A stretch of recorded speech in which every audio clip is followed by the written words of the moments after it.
This area is used for the engine components, or the major engine components. So you can see there's a nozzle, or various nozzles at various stages of completion. And then you can also see the copper things are the chamber liners. You can see the difference between that's a Merlin vacuum configuration, which has got a more spread out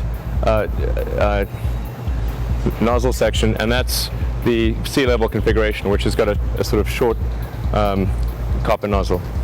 Those are the propellant supply lines for Falcon 9.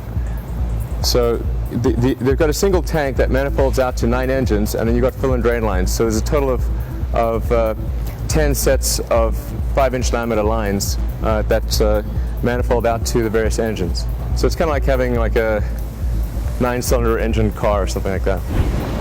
This is our tube bending area. So there's a lot of tubes in a rocket, and we have a couple of automated tube benders that once you program a particular type of tube, it could be a very complicated tube that looks like a crazy pretzel, and this machine can make that exact same tube every time perfectly. All right, so here we are in the SpaceX machine shop.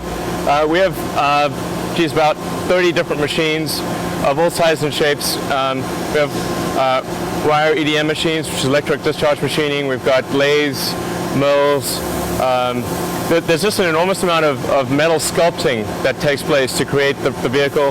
What a lot of people don't realize is that SpaceX makes about 80% of the vehicle by value in-house. So, for the engine, raw metal comes in and out comes an engine. And so it's on these machines that the metal is taken from its raw form and into the final machine part form. So a part like this will come in as a forging, and then it'll get turned and milled and cut, and eventually end up as an engine chamber liner. This is a new machine that just arrived. It's just being tested and put through its paces before we start machining on it. They were actually cutting the grooves on a chamber and drilling the holes that are necessary for cooling. These are engine manifolds that connect the nozzle and the chamber. These are just various rocket parts for the stages, parts for the engines. Those are some sumps. That's a tube for the main oxygen supply line to Falcon 9. Some more nozzle parts here. Another nozzle part. So that's our machine shop. Actually, I haven't gone through everything because there's a lot of detail here, and some of it's proprietary, but it gives you a sense for what's capable. We've actually got a lot of off-site machining that we do as well.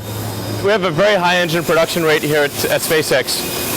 This year alone, SpaceX will make more rocket engines than the rest of U.S. production combined. And next year, we'll make more rocket engines than any country in the world. So that's a lot of rocket engines that all have to go through and be made very efficiently and made very accurately. And that's what all these machines are for. So what we're looking at here is a Merlin 1C fully regeneratively cooled engine. It's getting ready to ship out to our test site in Texas to be part of the 9-engine firing. This is actually the 9th and final engine to be shipped out for that. And when we do that firing, it's going to be quite spectacular. Falcon 9 is the most powerful single-core vehicle in the American fleet, and when Falcon 9 Heavy debuts in about 2 to 3 years, that'll be the most powerful vehicle in the world because the shuttle will have retired by that point. So that's really quite significant. It's the moral equivalent of an Airbus A380 or a 747. This thing is the turbo pump. This is the chamber, the nozzle. And then there's all the supporting structure in there with the avionics and control valves. And here you can see the difference with the Falcon 1 configuration. So it's a sealed pyramid. The stage valving is contained inside that pyramid.